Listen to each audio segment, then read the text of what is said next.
हमारे लिए आज की तलावत अय्यूब नबी की किताब उसका 38वां बाब पहली आयत और फिर 8वीं आयत से लेकर 11वीं आयत तक।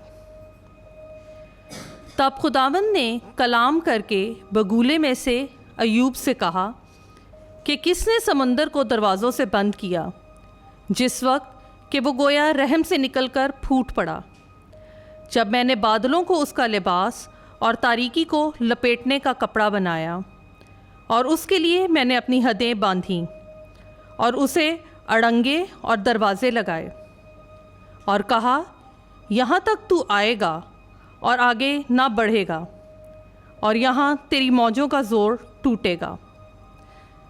पाक कलाम का पढ़ा और सुना जाना हम सब के लिए बाइस से बरकत हो।